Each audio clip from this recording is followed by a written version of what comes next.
say. He's my Thanks. conscience. Thanks. We're in session 7 on prayer. We're going to have one more after this, and then we got to go to something else. So be praying about what you want to study, but I need to know pretty soon because I want to do some pre-study. I know I had one suggestion from Dorothy, but you got to be here to get your suggestions heard. So I'll tell her that. Anyway, we've been studying for several weeks on prayer. And I hope this has been a good study for you all. It certainly has been for me. And last week we studied 2 of Jacob's prayers. And I'm just going to do a little bit of review about it. The first prayer was before he learned much about God. For some reason, Isaac and Rebecca didn't teach him much about God. Or they didn't listen. Or something. And God had just given Jacob some massive promises, exactly the same promises he'd given to Abraham and Isaac. And then Jacob come back to God and said, if God will do this, if he'll do that, if he'll do this, then he'll be my God. Kind of a lame thing to say to God, not a very smart thing to say. But, God was so patient with Jacob. That's one of the things we learned. And after 20 years of a whole bunch of trouble, Jacob was leaving, going back home he'd gone up north to be with Laban, got a couple of wives and a whole bunch of children. He's going back home. God had told him to go back home. And he finds out about Esau and 400 men coming to meet him. And he's terrified. And this time he prayed, and his prayer was completely different. He was humble before God. And it was a beautiful prayer. We studied that last week. So I want to just review what we learned from Jacob's prayers. First of all, he prayed in humility. It's really important for us to pray in a position of humility, not in a position of pride. And Jacob prayed based on God's will. God had told him these things, and Jacob was reminding God what he told him, what he promised. He was praying according to God's will. And Jacob prayed in faith. He believed that God was going to help him.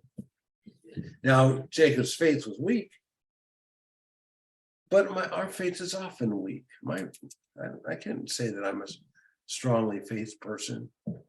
I'm still learning. So today we're going to study Gideon's prayers. And then we're going to find ourselves in Judges chapter 6. We're not going to read the whole thing because it will be a very, very long read. We're going to read part of it because it's important. And I wanted to start with the background because it's really hard to really get to understand what's going on without understanding the background behind it. So we're going to start with Judges 6, verses 1 through 6. If someone, okay, Gary, go ahead and read that. The people of Israel did what was evil in the sight of the Lord, and the Lord gave them into the hand of Midian 7 years. And the hand of Midian overpowered Israel, and because of Midian, the people of Israel made for themselves a den that are in the mountains and the caves and the strongholds. For whenever the Israelites planted crops, the Midianites and the Amalekites and the people of the east would come up against them. They would encamp against them and devour the produce of the land as far as Gaza, and leave no sustenance in Israel, and no sheep or ox or donkey. For they would come up with their livestock and their tents. They would come like locusts in number. Both they and their camels could not be counted. So that they laid waste the land as they came in. And Israel was brought very low because of Midian. And the people of Israel cried out for help to the Lord. Okay, this is the situation that this all started from. And we got to go back. This is in the period of the Judges. And during the period of the Judges, the people of Israel continued to do, quote, evil in the sight of the Lord. Right from that passage we just read. In fact, the generation of people immediately following Joshua, we've been studying Joshua at our church on Sunday mornings, and the generation of people that went into the land with Joshua stayed true to God to the end of their generation. They followed God with great resolve, but their children did not. One generation following them, they turned from God, and they immediately started worshiping Baal and Asherah and a bunch of other things. But God was patient with them. He allowed them to be defeated by their enemies for a period of time, and then he would send a judge to rescue them.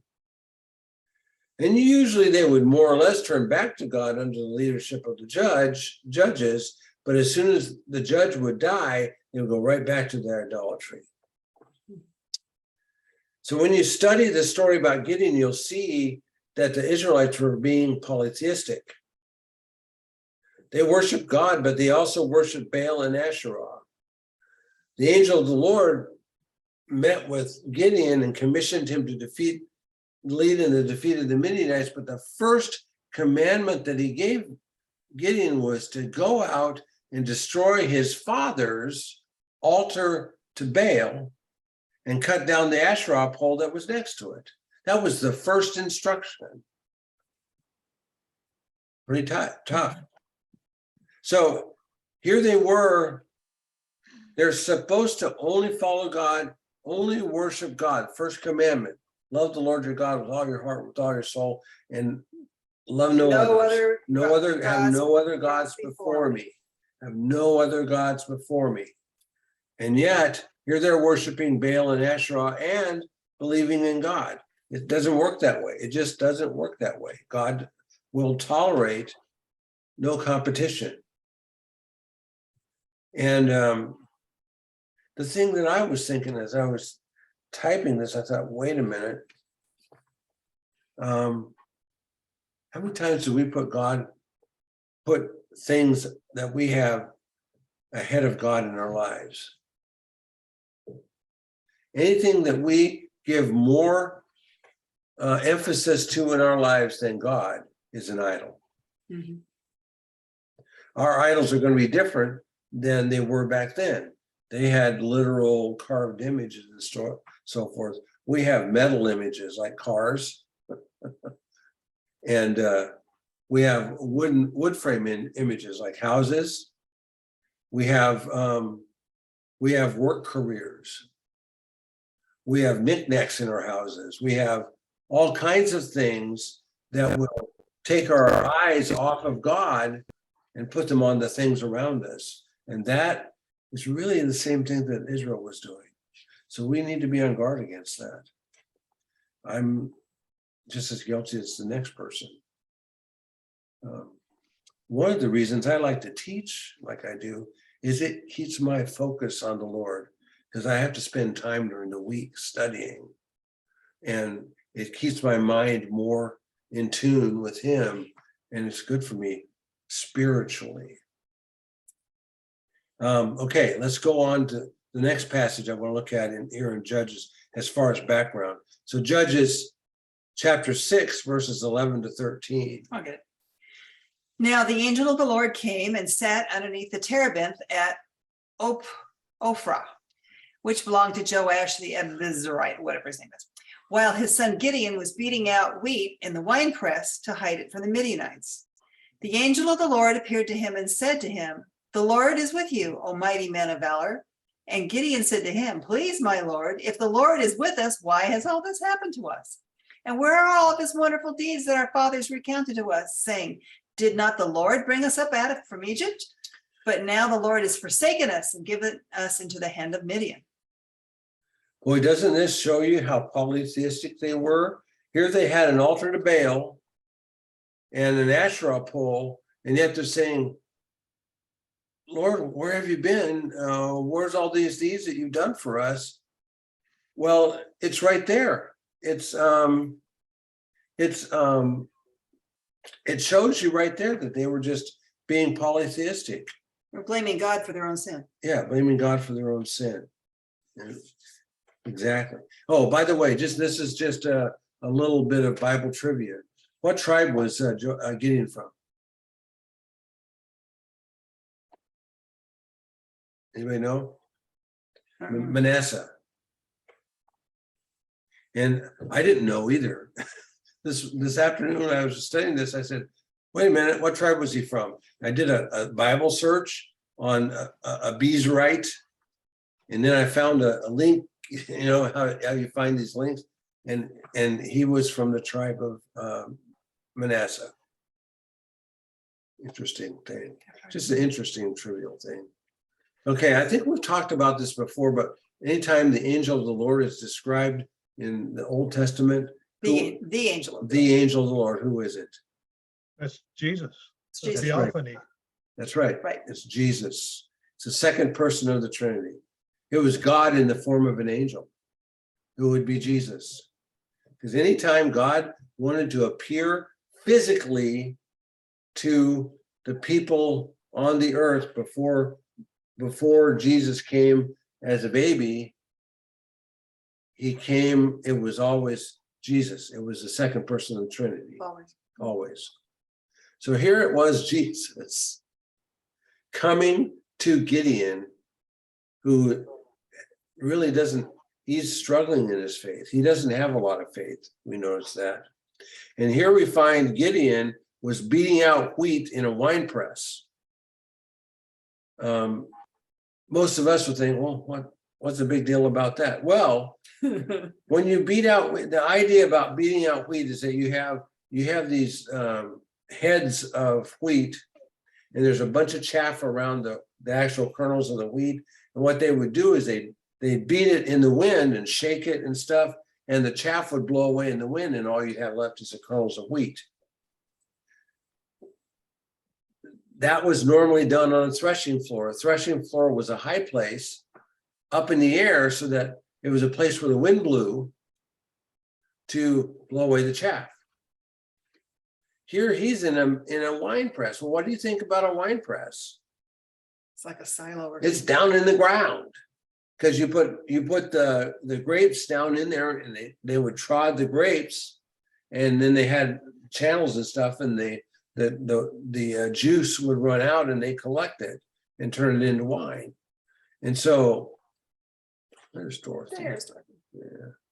So a wine press is down in the ground. It's not very efficient for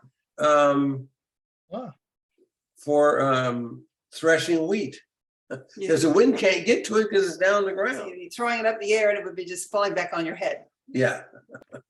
He would have probably been one frustrated farmer. But he was protecting his wheat from the Midianites. He didn't want them to see it. If he was up on a threshing floor, they'd see it from a long ways away because it's up on the hill. But God himself, in the form of the angel of the Lord, who was Jesus, came to him and commissioned him to be the judge, his judge, to defeat the Midianites. But we're going to find here, as we look at his prayer, he struggled with his faith in God. I believe, and I believe God knew Gideon's level of faith, and appeared to him in this way to bolster his faith, because he struggled in his faith.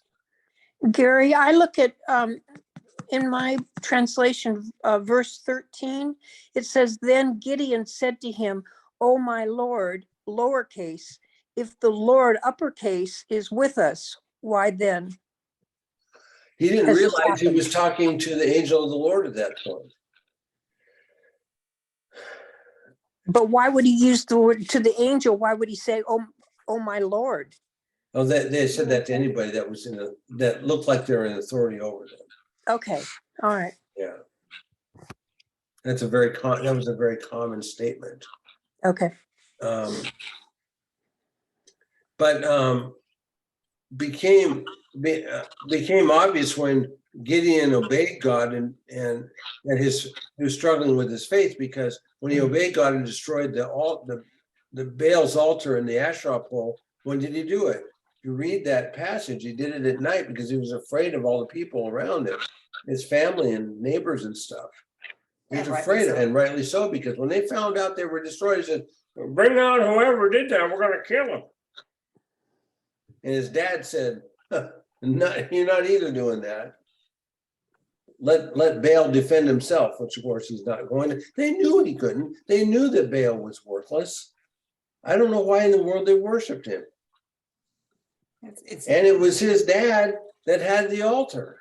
but it was Baal and Asherah poles are demonic. Yes, they are. Yeah.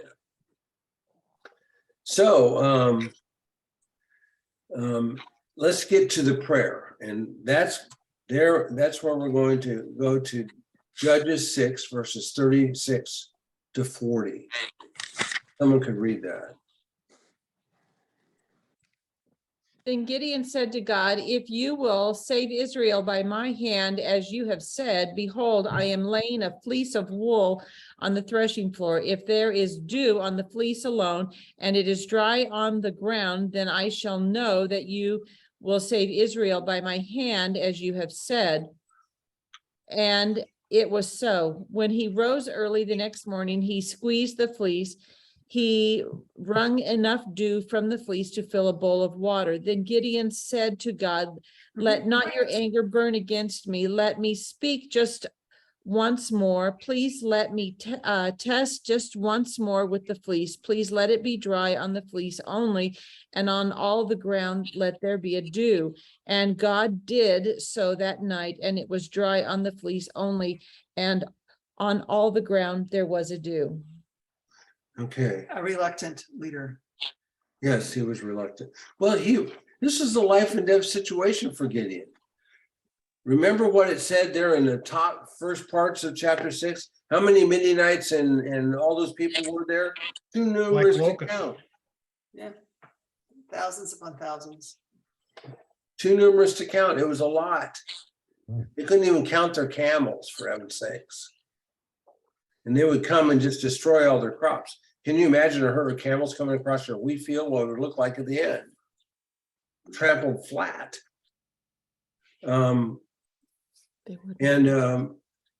Gideon struggled with his faith, and God had really given him a challenging assignment. And there was clearly no way for Gideon to be successful without God. And he wanted to be sure that it was God who was telling him to do it, and that God was going to be with him. And he was just struggling in his faith. And Gideon just prayed for God to confirm the assignment he'd given him. Because again, it was a life and death situation. Gideon could have easily been killed, and all his people who went with him could have been killed and wiped out by the Midianites and all these And people. it's been a while since they've had another judge before them. Yeah, it's been a long time. Been a while. 40 years or something like that. So Gideon But there's a lesson right there too.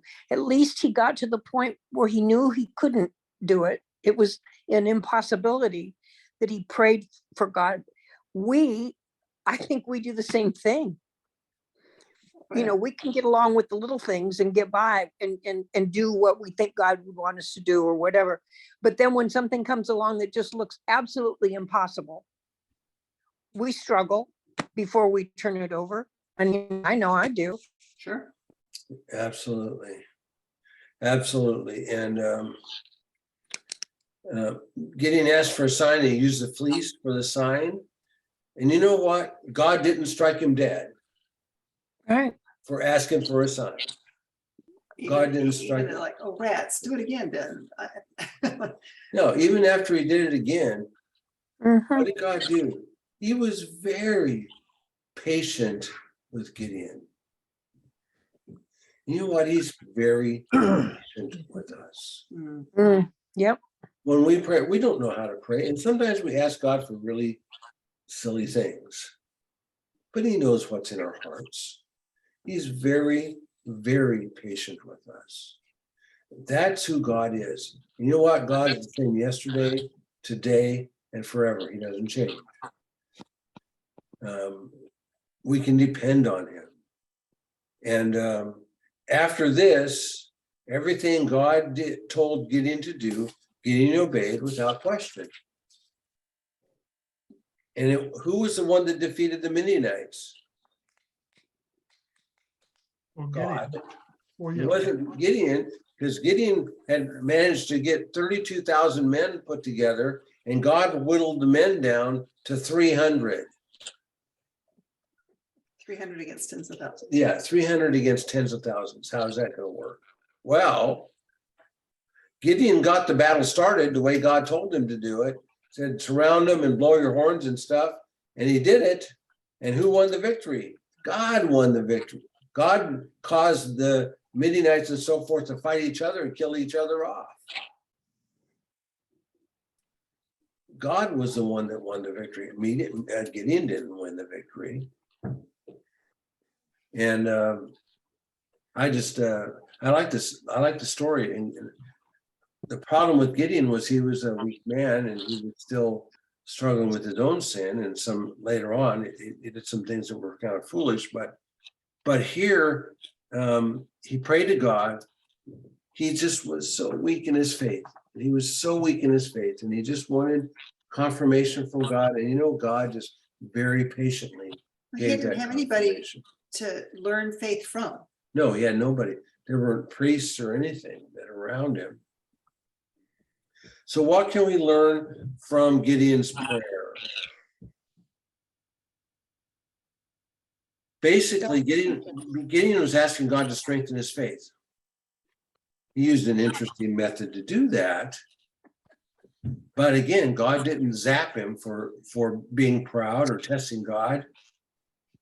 God simply did what Gideon asked and showed himself powerful. God proved to Gideon that he was powerful, that he had Gideon's back. And my second point here is it's never wrong to pray for God to strengthen your faith. He wants to strengthen our faith. That's what he wants us to do. He wants to help us in our faith. So if you're struggling with faith, tell him about it. It's never wrong to ask God to help you strengthen your faith. It's a good thing. Now, I've heard sermons about this, and I've heard men teach that it's wrong to put out a fleece like Gideon did. And I don't really agree with that. If it was wrong, why did God answer him?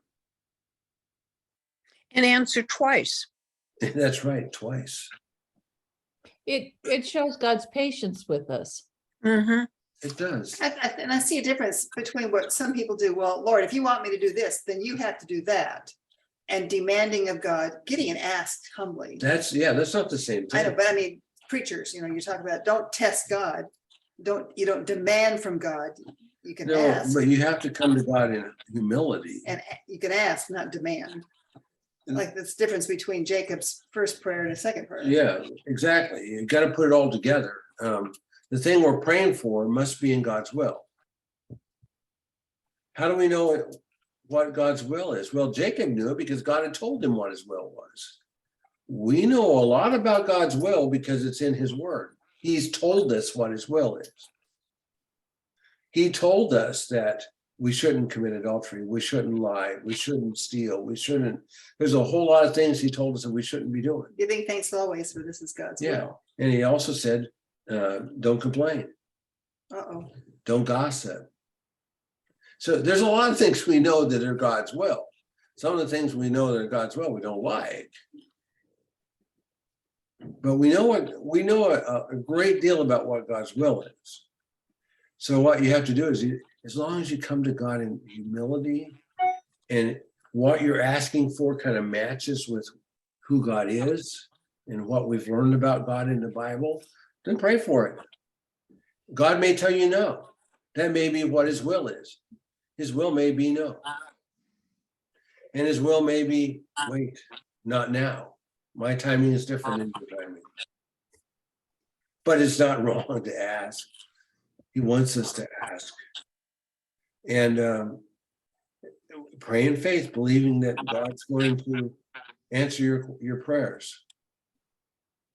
And so I have to ask a question. Have you ever prayed a similar type of prayer in your life? Not with fleece. Well, not with a fleece, no, but a similar. Not against the Midianites, no. No. Dorothy, I had a vision of the fleece in Daddy's pickup. Cute. Ew. Yeah, no. But I remember a time when I kind of, I was a guy, we were in San Antonio. I think I told this story this morning, didn't I, David? I think. I was in San Antonio and I got a call from headquarters from the headquarters Air Force. They said, hey, we want you to go someplace. We want you to go back to Europe. And I said, We'd been home 12 months. yeah, we'd been home 12 months. I had moved twice. And I'm going, oh my goodness. And they said, well, you don't really have to go if you don't want to. But we looked at all the computer records and your profile fits the job better than anybody else in the Air Force. And Wasn't there a so, general also asking for you? no, not at the time. Not that time. Mhm. Oh, okay. And That's the next time. and so I that night I came home and told Martha, I said, you better sit down. And we had a Bible study at our home that night, and my one of the guys in the Bible study is a lieutenant colonel that I respected, and I told him what I found out, and he said, Gary, he says, if you just say no, then you're not giving God a chance to lead you. He said, what I recommend that you do is just say, I'm willing to go if that's the right thing. But Just tell him that you're willing to go. And then see what God does. But call nobody, call in no favors, don't make any phone calls, don't try to pull any strings, just let it alone. Just say you're willing to go and see where what God goes with that. And so the next day I dutifully called back and I was praying to God. I said, well, God, I want to do what's your will. And I said, I know I'm going to know your will if you tell me to go. And I know I'm going to know your will if you tell me not to go. And I felt at the time that I was praying kind of like Gideon, because I just didn't know. And certainly I don't think I had to wait more than a day. They called me back and says, well, we picked you. You're going. Your orders are coming. And we went right back to Germany. But I knew immediately that this is God's will. He made it clear to me. He said, here's how you prayed. And the answer is, I want you to go back to Europe.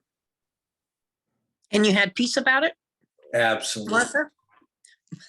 I had peace about it. I was kind of gobsmacked, to be honest with you, because I hadn't worked as a nurse in 8 years because the kids were little and now they were big, and I had gone back to work and I had studied and I was working in the ICU and I'd studied so hard, and they came and said, I need to talk to you in the bedroom. Uh-oh. So because your mom was there. Oh, she was. Her mom was there. Yeah, but when it came back, I thought, well, we go back. And I was You hadn't unpacked that last couple boxes, huh? No, it was Martha. Everything was unpacked Yeah. Uh-oh. in the first week. Yeah, we were telling that story, and Heather said one time I just said, well, I will have the boxes undone in 4 days and the pictures on the wall by the 5th day. And Cameron started laughing, and Heather turned around and she went, she's serious. Because he would look and see where the picture would be the best one with the light and the picture and the color and everything. I'm going plop, plop, plop. I remember when I was moving, you guys were helping me move into this house. I'm like, Martha's just taken over. I loved it. And You just get out of the way. like, By that, yeah, I had to move 14 times by that time. One thing I knew how to do was move. We never have to move again. I hope so too. But anyway, that was the perfect example of that. It was like, well, okay, Lord, here we go. So anybody else had a situation like that in your life?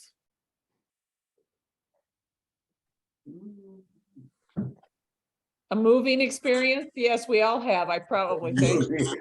So I was thinking more on the lines. So we prayed you through that last one. Yes, you did. Asking It took a God while, for- but God said, he said, wait. Yeah, he did.